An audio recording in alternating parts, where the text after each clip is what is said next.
Aku welcome kabeh. Karo kowe Guru Markets. Ayo miwiti kanthi informasi umum babagan perusahaan.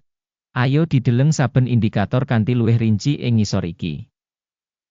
Yen sampeyan pengin, sampeyan bisa ngaso video. Sampeyan bisa ndeleng kabeh pratandha perusahaan sing diteliti kanthi luwih teliti. Saiki ayo bandingake indikator utama perusahaan Columbia Financial Inc. ticker CLP. Review iki adhedhasar data saiki wiwit 4 April 2025. Miturut klasifikasi Guru Markets, organisasi Columbia Financial Inc. kalebu subkategori Bank Klasik. 249 perusahaan melu evaluasi, iki banget perwakilan. Ayo dideleng ing tabel pesenan adhedhasar asil video iki. Asil sakab kanggo perusahaan, minus 6,5 saka 10 terms. Asil rata-rata kanggo subkategori punika 1,1 terms. Yen katon banget wiyar, ing pasar US total. Sampeyan bisa ndeleng menawa skor rata-rata kanggo pasar saham AS kanthi agregat yaiku 1,9. Marang skor minus 6,5 terms kanggo Columbia Financial Inc. Bandingake dinamika rega saham perusahaan Columbia Financial Inc. lan saham subkategori. Kita waca sing liwat 12 sasi enggo bareng perusahaan Columbia Financial Inc. nuduhake dinamika minus 17,4%. Marang dinamika rega ing subkategori 13,2%. Iki ora cetha nuduhake apa-apa, nanging iku perlu kanggo mbudidaya kasunyatan iki ing atine. Kapitalisasi pasar perusahaan Columbia Financial regane $1,43 miliar. Kanthi kapitalisasi subkategori $1.168 miliar. Columbia Financial duwe bagian 0,122% lan minangka salah sawijining perusahaan cilik ing subkategori kasebut. Kapitalisasi neraca perusahaan kira-kira $1.8 miliar. Lan kapitalisasi subkategori kasebut yaiku $1.007 miliar. Columbia Financial nuduhake 0,107%. Bandingaken enggo bareng saka pasar lan nilai buku, kita waca ing ngisor iki. Saham dikuasani Columbia Financial Inc. ing subkategori ing kasus pambiji nilai pasar yaiku 0,122%. Regane buku 0,107%. Iki 12% kurang saka nuduhake nilai pasar. Taksiran panggabungan organisasi saka pasar lan nilai buku ing subkategori ala minus 1 titik. Perusahaan sing diteliti duwe utang finansial $1.099 miliar. Kewajiban finansial kanggo kapitalisasi neraca 101,8% saka ibu kutha perusahaan. Asil ing utang perusahaan ala minus 1 titik. Rasio rega pasar perusahaan kanggo laba yaiku 0. Kanthi rata-rata ing subkategori 12,8. Sing luwih elek tinimbang rata-rata ing subkategori.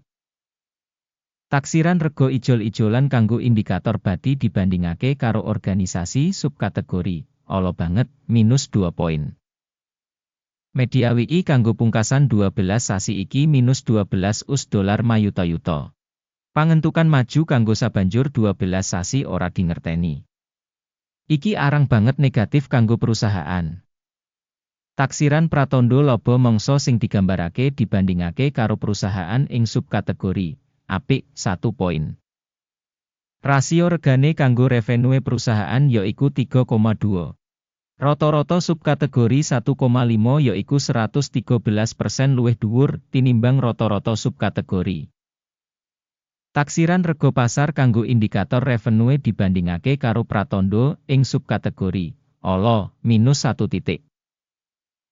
Revenue kanggo pungkasan 12 sasi ana $450 mayuta-yuta. Revenue digambaraken kanggo sabanjur 12 sasi ora dingerteni. Lan iki arang banget ala kanggo rega perusahaan. Evaluasi indikator sales mangsa sing diprediksi dibandingake karo indikator ing subkategori ala -1 poin. Wates dodolan -2,6%, karo rata-rata ing subkategori 11,6%. Prabdan antarane rata-rata subkategori lan kinerja perusahaan punika 14,2%. Asesmen untung ing comparison karo pratandha perusahaan ing subkategori tolerable -0,5 terms. Pangsa perusahaan ing babagan jumlah karyawan ing subkategori yaiku 0,058%. Iki 110% kurang saka nuduhake kapitalisasi pasar. Lan kasunyatan iki nggambarake ora seimbang karo nilai tukar perusahaan saiki Columbia Financial, mbok menawa menyang revaluation. Jumlah ibu kutha pasar saben karyawan perusahaan padha karo $1.892.000. Lan ing subkategori ana $892.000. Prabdan antarane rata-rata subkategori lan kinerja perusahaan punika 112,1%.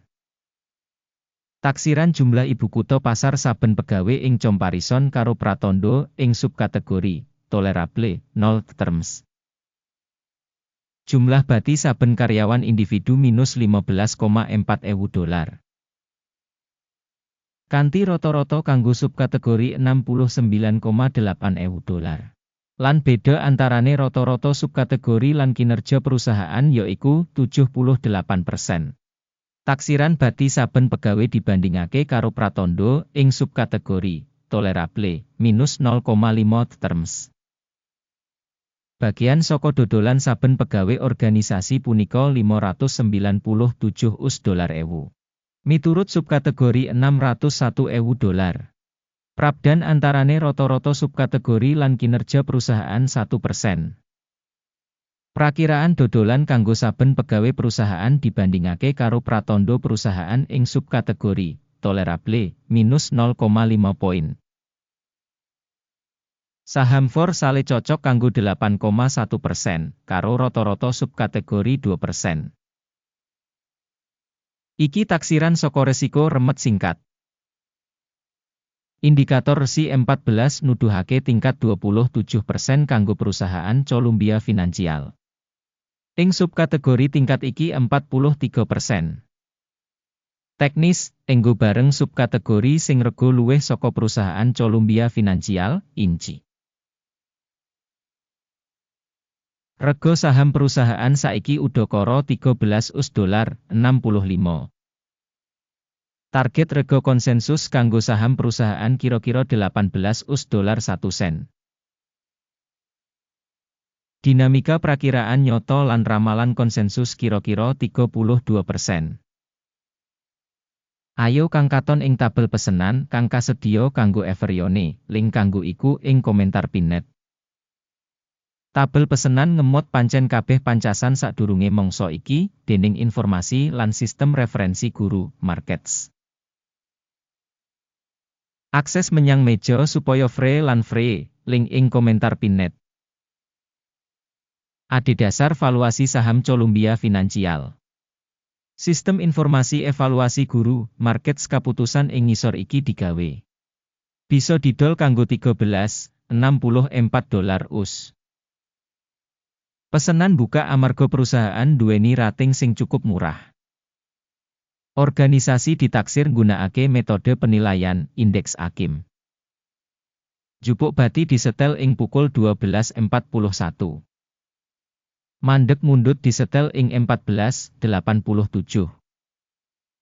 Yen pesenan ora ditutup kanthi jupuk bati utawa mandeg mundut, banjur transaksi didandani kanthi otomatis adhedhasar asil sesi tanggal 04 Mei 2025. Utawa ing dina dagang pungkasan sadurunge tanggal iki.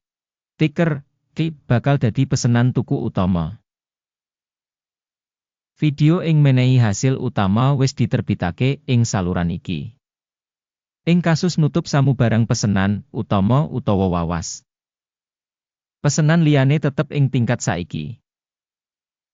Matur nuwun kanthi sanget kanggo nonton nganti pungkasan lan nggunakake sistem informasi lan referensi guru, Markets. Sampeyan kabeh pamirsa sing paling apik ing saindenging jagat.